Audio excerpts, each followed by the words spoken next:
Hello दोस्तों। आज है 4 जून 2025। आज का वीडियो जो हम बना रहे हैं ये थोड़ा सा मार्केट स्ट्रक्चर को समझने के लिए है। इसमें हम बहुत ज़्यादा इंडिकेटर्स के बारे में बात नहीं करेंगे। इसमें हम बहुत ज़्यादा स्ट्रैटेजीज के बारे में कुछ बात नहीं करने वाले हैं। The video is mainly about to understand the sector, the performing sector or the sectors in which you have to uh, observe more than the other sectors। मतलब कि अभी कोई एक सेक्टर चल रहा है या कोई एक सेक्टर रुका हुआ है, कोई एक सेक्टर साइडवे है, तो ये स्ट्रक्चर समझने के लिए हम आज का वीडियो बना रहे हैं। अभी आपके सामने जो चार्ट लगा हुआ है वो है निफ्टी 50 का इंडेक्स का चार्ट है। ठीक है। और इसमें बहुत ज्यादा इंडिकेटर्स नहीं लगे हुए हैं स्क्रीन पे। मूविंग एवरेजेस है और एक अभी आरएसआई लगा हुआ है। आरएसआई की मैं आपको सेटिंग भी बता देता हूँ बिफोर वी स्टार्ट। आरएसआई की जो लेंथ है 28 है और सोर्स है हाई लो बाय 28 इसलिए है बिकॉज आप देखो कि एक मंथ में अराउंड 28 डेज होते हैं। 4 वीक्स का अगर हम एक वो लेके चलते हैं टाइम फ्रेम, तो आरएसआई लेंथ बेसिकली आप एडजस्ट कर सकते हो इसको अपने अकॉर्डिंग। कुछ लोग 14 आरएसआई यूज करते हैं, कुछ लोग 55 भी यूज करते हैं। वो आपके चार्ट स्ट्रक्चर, आप किस टाइम फ्रेम में वर्क करते हो, काफी सारी चीजों पे डिपेंड करता है। ठीक है।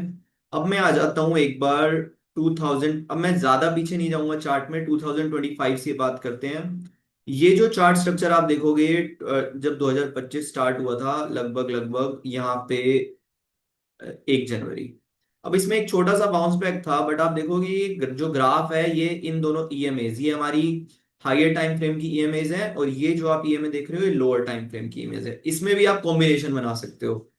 इसमें आप बना सकते हो जैसे आपको बनाना है 100 ईएमए, 20 ईएमए, या 90 ईएमए, 30 ईएमए, कोई भी कॉम्बिनेशन आप बना सकते हो। एक हायर टाइम फ्रेम का होता है और जो जो आप देख रहे हो ये नीचे एक अलग से ईएमए चल रही है, ये लोअर टाइम फ्रेम की ईएमए है। अब क्या है कि ये बाउंस बैक आया और ये हायर टाइम फ्रेम के ऊपर सस्टेन नहीं हुआ, रेसिस्टेंस आया और ये चार्ट डाउन ट्रेंड में कंटिन्यू कर गया। सेम टाइम पे आप आरएसआई को ऑब्जर्व करो। आरएसआई में एक ये जो लेवल लगा हुआ है विच इज अराउंड कितने के आसपास है ये, एस आरएसआई 58, मतलब 58 है एग्जैक्टली। तो इस 58 आरएसआई के नीचे नीचे चार्ट ने क्या किया, उससे पहले ही अपना ट्रेंड डाउन साइड में कंटिन्यू कर दिया। मतलब इसके नीचे मैं क्या करता हूं, मैं मानता हूं कि आरएसआई वीक है, तो डाउन साइड के व्यू या कॉल राइटिंग के व्यू पे आप कंटिन्यू करो। सेम थिंग यहाँ पे हुआ, ये बाउंस बैक तो मार्केट में अच्छा खासा आया था इधर भी, बट क्या ईएमए को क्रॉस किया, हायर टाइम फ्रेम की ईएमए को नहीं किया। और क्या आरएसआई का ब्रेकआउट हुआ, नहीं हुआ, ये चार्ट फिर डाउन ट्रेंड में कंटिन्यू हो गया। ठीक है। अब क्या है, आरएसआई में एक सिनेरियो होता है जिसको बोलते हैं आरएसआई डाइवर्जेंस। डाइवर्जेंस मतलब अगर आप आरएसआई सीख रहे हो और आपको डाइवर्जेंस नहीं पता है आरएसआई में, तो आई थिंक आपको थोड़ा सा उस पर वर्क करना चाहिए। सिंपल होता है आरएसआई का डाइवर्जेंस। चार्ट में क्या होता है, एक लोअर लो लगता है, यहाँ पे एक लो लगा हुआ है, ये हाई है, फिर जो अगला लो लगा पिछले लो से या तो कई बार बिल्कुल सेम लेवल पे आता है या थोड़े से लोअर लेवल पे आता है। सेम टाइम पे जो आरएसआई है वो क्या करता है, एक थोड़ा सा हायर लो का स्ट्रक्चर बना देता है। मतलब ये इसके कंपेरेटिव में जब ये लो था और चार्ट में जब ये लो लगा, तो आपका ये जो लो लगा यहाँ पे आरएसआई में, वो comparatively it was a higher low than the last one. So इसको डाइवर्जेंस बोलते हैं। इसके बाद, इस डाइवर्जेंस के बाद आपका जो चार्ट स्ट्रक्चर है वो पॉजिटिव सिनेरियो की तरफ शिफ्ट होता है। ये हर जगह देखने को नहीं मिलता है। ये मिलेगा आपको अगर बड़े टाइम फ्रेम में आप देख रहे हो, 3 महीने में या 6 महीने में एक बार ऐसा स्ट्रक्चर मिलता है। अब क्या है कि चार्ट ने बाउंस बैक दिया और ये हमारा जो सेकंड लेवल है आरएसआई का, जो कि है आरएसआई 50। आरएसआई 50 के ऊपर ऊपर अगर ग्राफ सस्टेन कर गया, होल्ड कर गया, आपको बियरिश नहीं होना है। सिंपल सी बात है, बियरिश नहीं होना है। उसमें आप ये हो सकते हो कि आप साइडवे प्रोबेबिलिटी में जा सकते हो या बुलिश में। बियरिश नहीं होना है। बियरिश कब होना है, जब वो आरएसआई 50 को भी ब्रेक डाउन कर देगा और नीचे की तरफ कंटिन्यू करेगा। जैसे यहां देखो, इस पॉइंट पे आपको बेरिश होना था, ये दोबारा नीचे आ गया, अब बेरिश होना था।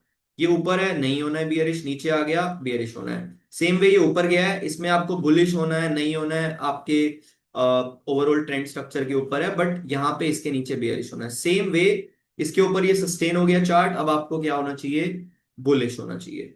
यहां से हम बुलिश हो गए। अब क्या है कि ये स्ट्रक्चर और ईएमए के ऊपर भी क्लोजिंग आ गई है, तो यहाँ पे तो बेरिश होने का कोई मतलब ही नहीं है। अब क्या हुआ, आरएसआई ने प्रीवियस आरएसआई हाई को ब्रेक नहीं किया है, बट चार्ट ने ब्रेक कर दिया है। इस वाले स्ट्रक्चर को जो बोलते हैं, it is a consolidation structure. मतलब एक जो निफ्टी है अब एक साइडवे जोन में है, मतलब एक अब ये ट्रेंडिंग जोन नहीं है। हाँ, अगर ये आरएसआई प्रीवियस आरएसआई को ब्रेकआउट कर चुका होता और थोड़ा बहुत साइडवे होता, उसको हम स्टिल वेट करते बाय ऑन डिप्स का। इस केस में ना हम बाय ऑन डिप्स की सिनेरियो में है, ना ही हम सेल ऑन राइज में है। लास्ट टाइम अगर आप मेरा वीडियो देखोगे, एग्जैक्टली ये तारीख चल रही थी 24 या 25 मार्च। मैंने यहाँ पे बताया था कि सेल साइड का व्यू लेना है, एक लेवल भी दिया था, वो ब्रेक डाउन होने के बाद सेल का व्यू देना है। तो आप देखो कि वो लेवल बस ब्रेक हुआ और सीधा मार्केट ने 1000 पॉइंट से ज्यादा का गैप डाउन किया। रीजन कुछ भी बन गए थे, ट्रेड वो जो भी है, बट चार्ट स्ट्रक्चर वीक हो गया था। अभी क्या है, चार्ट स्ट्रक्चर वीक नहीं है, आप देखो अभी भी आरएसआई 50 के ऊपर ऊपर है। हाँ, इसमें क्या है कि इस सिनेरियो में ना कॉल राइटिंग वगैरह पे वर्क ऑन किया जाता है, मतलब instead of put buying, call writing पे वर्क किया जाता है। कॉल राइटिंग का क्या कॉन्सेप्ट है, वो कहता है कि भाई मार्केट ऊपर नहीं जाएगा अब यहां से ज्यादा। ये नहीं बोल रहा है कि करेक्शन करेगा बहुत ज्यादा, ये कह रहा है कि ऊपर नहीं जाएगा। तो उस सिनेरियो में क्या होते हैं, जो प्रीमियम्स को, प्रीमियम डिके का कॉन्सेप्ट जानते हैं, थीटा डिके का कॉन्सेप्ट जानते हैं, वो इसमें कॉल राइटिंग कर लेते हैं। तो अभी यहाँ पे कोई हमारा एक मेजर व्यू नहीं है इस पर्टिकुलर सिनेरियो में, ना बुलिश का ना बेरिश का। एक रेंज बनी हुई है मार्केट में, उसमें आप मल्टीपल कैंडल्स आप देखो कि उसी रेंज में वर्क कर रही हैं। तो उसमें आप मतलब ऑप्शन राइटिंग की तरफ आप शिफ्ट हो सकते हो। नेक्स्ट में आ जाता हूं, ये तो रिलायंस का ग्राफ था। हाँ, नेक्स्ट सेंसेक्स भी सिमिलर वे में है, बिकॉज ये इसमें भी वही डाइवर्जेंसेस बने थे और ये बाइंग साइड का मूव आया था। आरएसआई 50 के ऊपर ऊपर वर्क कर रहा है। ठीक है, नेक्स्ट में आ जाता हूँ। ये आईसीआईसीआई बैंक है, ये निफ्टी बैंक है। निफ्टी बैंक का स्ट्रक्चर भी वही है। ये बाइंग आई थी इसमें, ये डाइवर्जेंस इसमें बड़े टाइम फ्रेम के बने थे। बाइंग आई थी और ये ऊपर ही सस्टेन करा है, और अभी भी आरएसआई स्ट्रॉन्ग है, वीक नहीं है। ठीक है। निफ्टी आईटी, अब ये हुआ आपका एक एक मतलब एक पर्टिकुलर सेक्टर जो अभी भी वीक है। मतलब मार्केट में एक रिकवरी दिखाई दी है, बट ये सेक्टर अभी भी वीक है। क्यों वीक है, मैं आपको बताता हूँ। ये डाउन ट्रेंड कंटिन्यू चल रहा था। इस एरिया में लगभग सारे के सारे जितने भी आप देखोगे सेक्टर्स में डाइवर्जेंसेस बने थे, और एक बुलिशनेस आई थी, इसमें भी आई है नो डाउट। इस एरिया के बाद बाइंग आई है। बट क्या ये सेक्टर का जो इंडेक्स है, ये हमारी हायर टाइम फ्रेम ईएमए के ऊपर होल्ड कर रहा है? नहीं कर रहा है। वापस क्या हुआ है अगर आप देखोगे, ये दोबारा रेड जोन में आ गया। मतलब ट्राई किया इसने बाइंग जोन में जाने का, बट दोबारा दोनों ईएमए, ये हायर और लोअर टाइम फ्रेम की ईएमए के नीचे क्लोजिंग दे दी है। तो ये स्ट्रक्चर वीक है। तो मतलब निफ्टी आईटी में अगर आप बुलिशनेस ढूंढ रहे हो, तो अभी आप सही पॉइंट पे नहीं हो। ठीक है, इसमें अभी भी थोड़ी बियरिशनेस है। नेक्स्ट आ जाते हैं हम निफ्टी ऑटो। निफ्टी ऑटो ने अच्छा रिकवरी दिया है। मतलब अगर आप देखोगे, ये इसका डाउन ट्रेंड चल रहा था, ये बाइंग आती थी, देखो ईएमए के ऊपर क्लोजिंग नहीं हो पाती थी, अगेन डाउन ट्रेंड कंटिन्यू, इस बार इसने प्रॉपर सस्टेन किया है। ठीक है, तो यहाँ पे आप थोड़ा सा ऑब्जर्व कर सकते हो चार्ट स्ट्रक्चर को। हाँ, कंसोलिडेशन इधर भी चल रहा है, मतलब साइडवे जो स्ट्रक्चर है वो इधर भी है। फिर है निफ्टी मेटल, सिमिलर है। मतलब एक थोड़ा सा चौपी जोन बोलते हैं इसको, कि ऊपर जा रहा है नीचे आ गया, ठीक है, बाइंग आई, ऊपर सस्टेन कर गया, फिर थोड़ा अभी इसको साइडवे जोन बोलते हैं। Nifty pharma perfectly sideway zone है। इसमें इससे ज्यादा साइडवे जोन कोई नहीं होगा अभी, जितने भी मैंने सेक्टर देखे हैं उनमें। क्यों? क्योंकि ना ये बहुत ज्यादा वीक है और ना ही ये बहुत ज्यादा स्ट्रोंग है अब यहां से। ये एक साइडवे जोन के स्ट्रक्चर में है। एफएमसीजी भी देख लो। एफएमसीजी, ऑल्दो मैं स्ट्रॉन्ग में नहीं बोलूंगा, मैं बोलूंगा कि दोबारा वीक स्ट्रक्चर की तरफ शिफ्ट हो जाएगा अगर इसने इस पर्टिकुलर एरिया के नीचे क्लोजिंग दे दी, 55,000 के लेवल के नीचे। क्यों बोल रहा हूं मैं ये, समझो। ये बाइंग आई है यहाँ से, the buying is here, it moving average के ऊपर क्लोजिंग मिली, साइडवे जोन, एक रेंज बनी हुई है। अब अगर ये रेंज नीचे की तरफ ब्रेक डाउन करता है, क्योंकि आरएसआई तो वीक हो गया है, ठीक है, या तो आरएसआई को स्ट्रॉन्ग होना पड़ेगा दोबारा, मतलब इस जोन से निकलना पड़ेगा, तभी हम सोचेंगे कि हाँ, we are continuing the buying side. अभी अदरवाइज तो ये वीक स्ट्रक्चर है। नेक्स्ट है पीएसयू बैंक। पीएसयू बैंक में एक अच्छी बाइंग आई है। मतलब प्रॉपर एक, अगर इसमें आप एक ट्रेंड लाइन भी ड्रॉ कर सकते हो, अगर आपको ट्रेंड लाइन पे वर्क करना आता है। ये एक ट्रेंड लाइन है, ठीक है। तो ये ट्रेंड लाइन पे 2-3 बार सपोर्ट ले चुका है। अगर आपको इलियट वेव्स आती हैं तो वेव्स काउंट के अकॉर्डिंग भी आप समझ सकते हो। ये एक स्ट्रॉन्ग स्ट्रक्चर है, मतलब इसमें बहुत ज्यादा, हाँ इस एरिया में बाइंग नहीं करना है ऑब्वियसली। यहाँ से डिप आ सकता है, बट एक ठीक ठाक स्ट्रॉन्ग स्ट्रक्चर है ये अभी के टाइम में। मिड कैप में भी स्ट्रॉन्ग ही है स्ट्रक्चर, वीक तो नहीं है। छोटे छोटे डिप्स आते रहेंगे बीच बीच में। ये डाइवर्जेंसेस बने हैं यहाँ पे भी, इसमें भी सेम। इस और इस, ये आप देखो, मैं डाइवर्जेंसेस की बात कर रहा हूँ। ये लोअर लो लगा है और आरएसआई में देखो हायर लो लगा हुआ है, ठीक है। और ये आरएसआई 50 के ऊपर ऊपर होल्ड कर रहा है और काफी स्ट्रॉन्ग है आरएसआई इसमें। तो इसमें तो मतलब इजीली आप बेरिशनेस मत मत ढूंढना। हाँ इस एरिया में ना बाइंग करके हम हमेशा बाइंग ट्राई करते हैं, या तो शॉर्टर टाइम फ्रेम की ईएमए के आसपास बाइंग करते हैं या लॉन्गर टाइम फ्रेम की ईएमए। जैसे हम सेलिंग साइड का भी व्यू रखते हैं, तो हम बिल्कुल नीचे शॉर्ट नहीं करते। हम एक बाउंस बैक का वेट करते हैं और शॉर्टन टाइम फ्रेम की ईएमए के आसपास सेलिंग साइड का व्यू रखते हैं। सेम आपको बाइंग साइड का व्यू रखना पड़ेगा। नेक्स्ट सेक्टर है रियलिटी सेक्टर। इसमें भी आरएसआई में अभी कोई ऐसा कुछ भी नहीं दिख रहा है कि मैं बोल दूं कि ये वीक होने वाला है या वीक स्ट्रक्चर है। ये भी एक पॉजिटिवली, मतलब आप बाइंग साइड का स्ट्रक्चर है। हाँ थोड़ा सा छोटा मोटा डिप आ गया तो आप उसको देख सकते हो। निफ्टी एनर्जी भी सेम है। अ, ये बैंक निफ्टी का फ्यूचर है। अब मैं वापस आ जाता हूँ एक बार fine Fin Nifty. Fin Nifty में एक अच्छा पैटर्न बन रहा है आरएसआई का, सिर्फ आरएसआई की बात कर रहा हूं मैं अभी। ये आप देखो, लोअर लो प्रॉपर एक ट्राइंगल, अगर आप देखोगे ट्राइंगल पैटर्न वाला स्ट्रक्चर बना हुआ है कि मार्केट ने हायर हाइज लगाए हैं और आरएसआई में डाइवर्जेंसेस आ रहे हैं। इसमें सिर्फ दो ही केसेस होते हैं बड़ा गेम अगर आपको कैप्चर करना है। या तो ये आरएसआई सडनली वीक हो जाता है, ठीक है, तो आपको एक मार्केट में डिप दिखाई देता है। अदरवाइज ये जो मैंने लाइन ड्रॉ की है, आरएसआई की एक ट्रेंड लाइन है, अगर इसका ब्रेकआउट हो जाता है तभी आप इसमें और पॉजिटिवनेस या और बाइंग को आप एक्सपेक्ट कर सकते हो। फिलहाल के लिए इसमें थोड़ा सा, इसमें भी आप वेट कर सकते हो कुछ दिनों के लिए। ये अच्छा, हाँ ये थोड़ा सा मैं यूएस मार्केट के और ऊपर आ जाता हूँ। यूएस मार्केट में भी सेम टाइम फ्रेम में ही लो लगा था जब ये ट्रम्प का ये ट्रेड वॉर वगैरह का कुछ चक्कर उस टाइम हुआ था।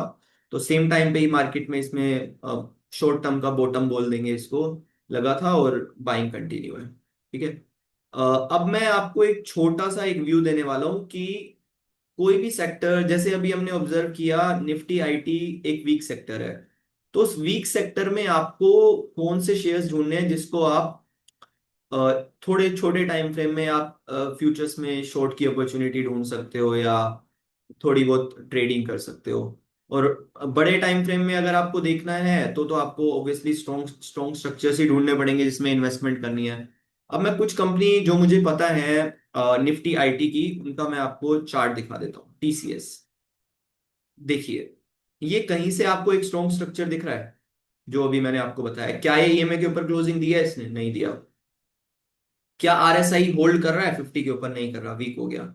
और दोनों ईएमए के नीचे रेड जोन, तो ये एक वीक स्ट्रक्चर है। एटलीस्ट आपको जब भी आप कोई इन्वेस्टमेंट करते हो आपको वीक स्ट्रक्चर या स्ट्रॉन्ग स्ट्रक्चर के बारे में डिफरेंस पता होना चाहिए। वीक स्ट्रक्चर में आप कितनी भी कोशिश कर लो, आप सोच लो सस्ता मिल रहा है, आप पैसे नहीं बना पाओगे।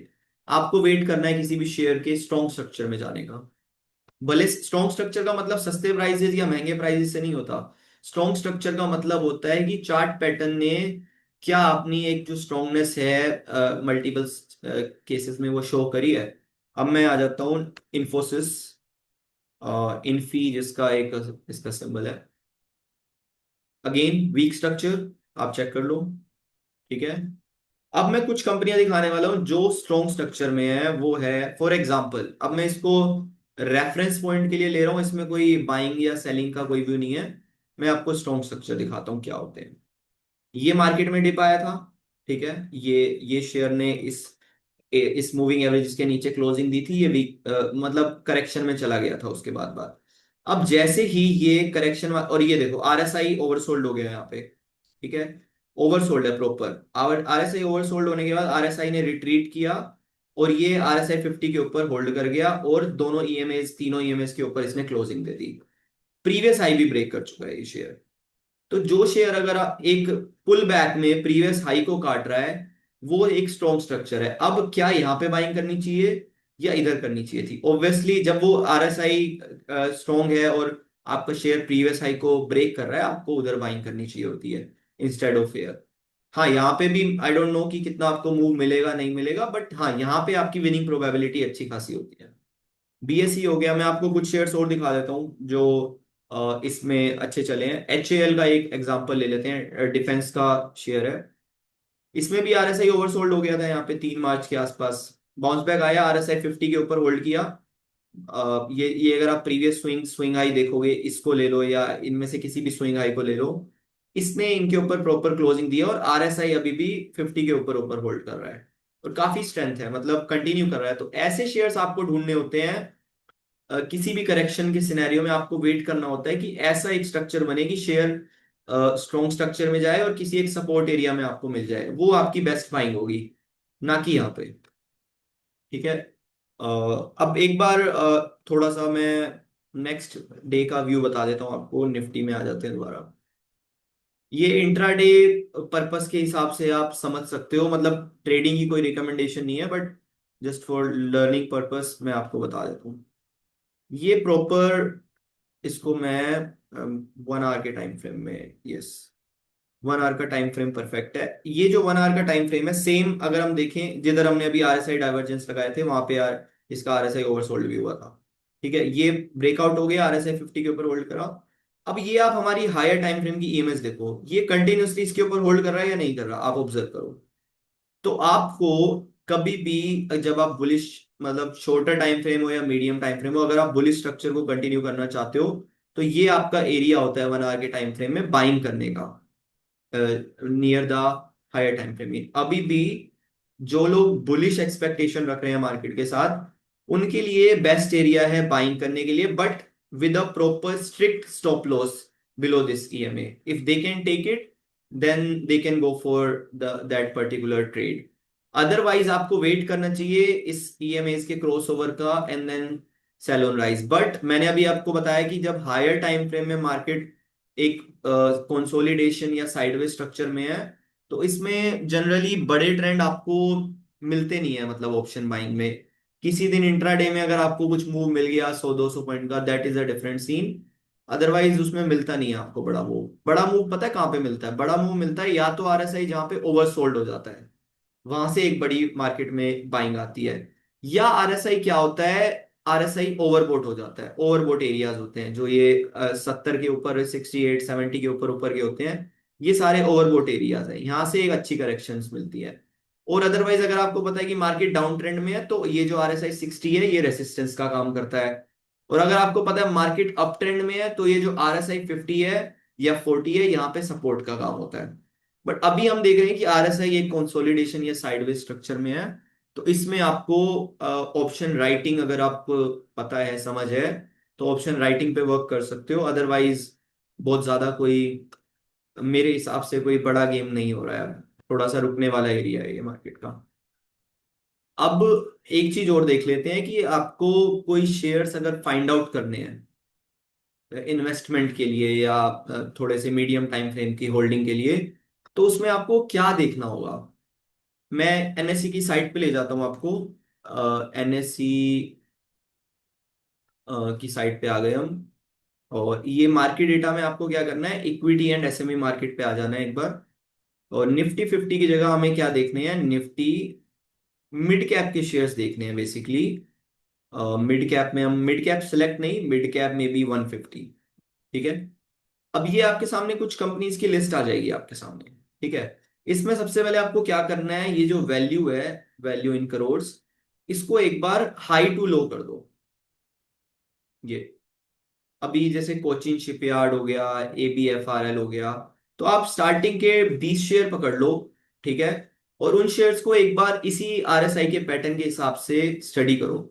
मैं एक एग्जांपल ले रहा हूं, अभी भी बोल रहा हूँ थोड़ा सा स्टडी पर्पस के लिए। मैंने बीडीएल को मतलब जब ये बेस बन रहा था उस टाइम पे हमने थोड़ा सा इसमें एड ऑन किया था। ये एक स्ट्रक्चर देखो, बीडीएल, बीडीएल का चार्ट है, पहले मैं एक बार 1 डे के टाइम फ्रेम में दिखा देता हूँ। ये स्ट्रक्चर वीक था, यहाँ पे रेड, ये जो आप देख रहे हो रेड जोन दिख रहा है आपको कि ये वीक हो गया है। इसने क्या किया, दोबारा बाइंग दिखा दी, बाइंग आ गई, आरएसआई स्ट्रांग हो गया, और एक बाउंस बैक के बाद दोबारा उस एरियाज को, ईएमए को रीटेस्ट कर लिया, और वहां पे ये क्या बन गया, सपोर्ट एरिया बन गया। अब इसमें सडनली एक बाइंग स्ट्रेंथ आई है।